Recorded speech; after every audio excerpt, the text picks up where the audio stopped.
All right, good morning, good evening, good afternoon, ladies and gentlemen, citizens of YouTube. This is Pastor Dow. I thought I would take some time out here this morning and do a little bit of reporting simply because, while we're set apart here during the Feast of Sukkot, commonly called the Feast of Tabernacles, 2015, it's obvious. Again, it is very, very obvious that there's a lot of things going on in the world, and I have to at least do my part to keep the people who listen to me informed about the issues that are near and dear to our hearts, because after all, we have major concerns here at Straightway at the direction of this country and the way it's going. And of course, we understand that when things are written by the news media, they're often skewed, and sometimes we need a more critical eye given to us, or at least someone who has a critical eye to report to us and all the things that are really truly not being said, knowing how to read between the so-called proverbial lines. But anyway, check this out. This is something that is actually positive right here, because we understand that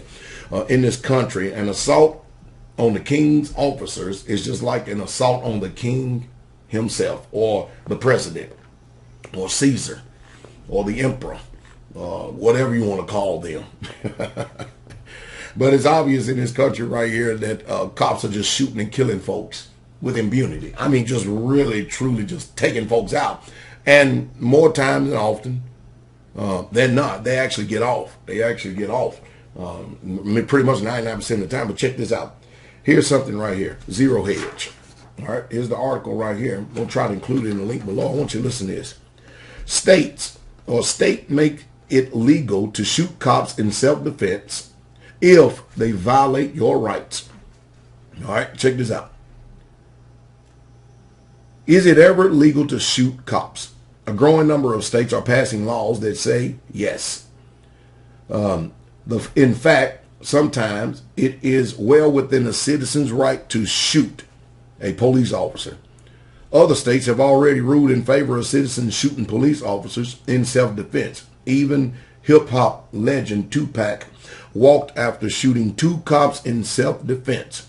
Now, in the state of Indiana, if a police officer initiates aggression without cause in someone's home, violence can be used against them in self-defense, including using lethal force. Now, my question is, these words is just amazing. Why is it violence when you are defending yourself? And then at the same time, why come it's not violence when the cops are shooting and killing the citizens?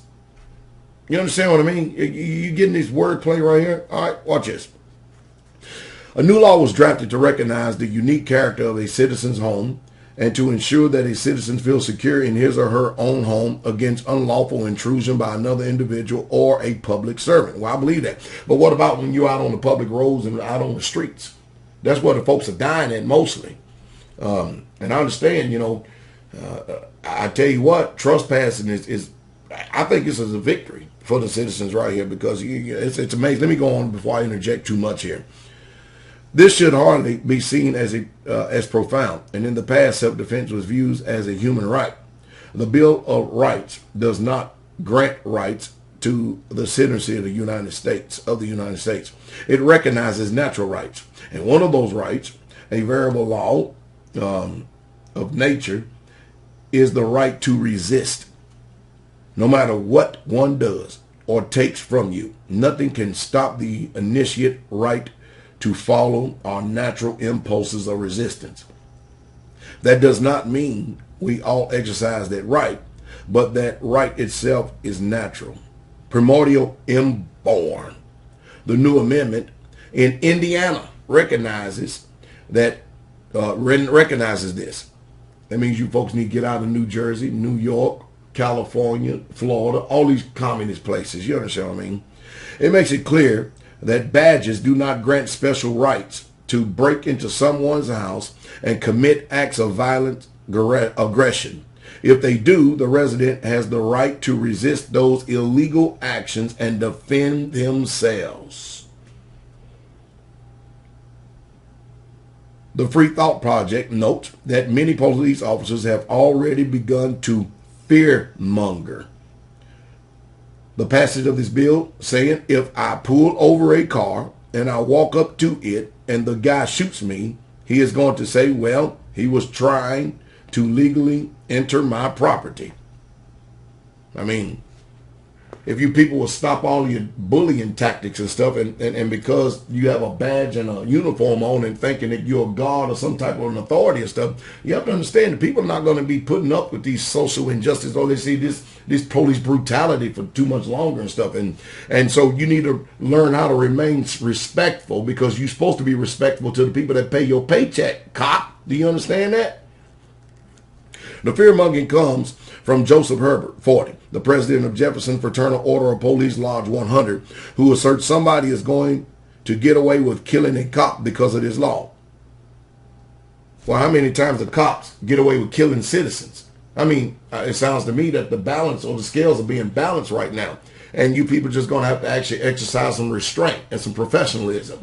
And I'm glad that you're getting fearful, because whether you like it or not, both people, be you a citizen or a cop, I tell you, when you go outside your door in the morning, you head on this street, you just never know if that's the last day you're going to be here on earth. You assume it. And that's why we need to be sober and aware of our surroundings. In spite of these statements, here's what the actual law says. A person is justified in using reasonable force against a public servant if the person reasonably believes the force is necessary to, number one, protect the person or a third person from what the person reasonably believes to be an intimate use of unlawful force. In other words, if you see police brutalizing somebody on the side of the road, or be it woman or man or something like that, and they're using excessive force, you as a citizen, you have your right to take your gun out and shoot the crap out of them if they don't take heed to your warning.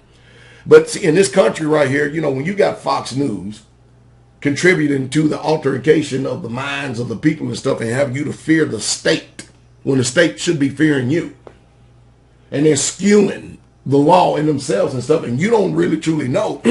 Most people don't know this. See, most people don't know where their limitations is and where the law is. But I say this again, regardless of what laws are written on the book, if you have to defend yourself, your person from, I don't care who it is, be it a police officer or be it some evil person that decides to perpetuate injustices and evil on you, that is your natural right and duty to defend yourself by any means necessary. It makes no difference who it is. And the reason why that you continue to keep getting shot, the reason why you continue to keep getting taken advantage of, because you do not know what the laws are, and you are afraid of the court system. You're afraid of their jail cells. You're afraid of what they're gonna so-called do to you, and they use that fear against you. Well, I told you it's gonna happen. Now you got cops, dying all over the place. Let's go over here again. 2, to prevent or terminate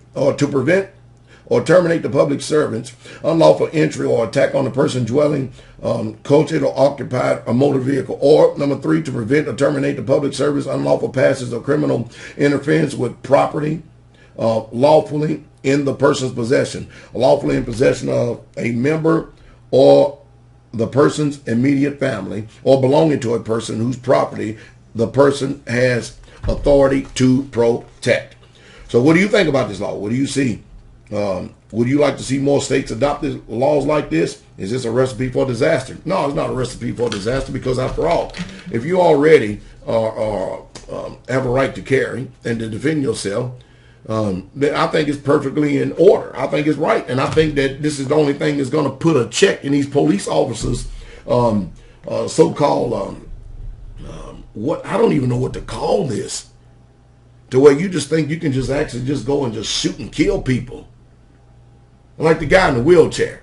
I keep over and over and over again saying it, over and over again. You mean to tell me a guy in a wheelchair, you got 5 or 6 cops up here, nobody has the training, nobody has the intelligence to just go up behind the guy and subdue him? I mean, a guy in a wheelchair that's barely even moving, that apparently was already shot.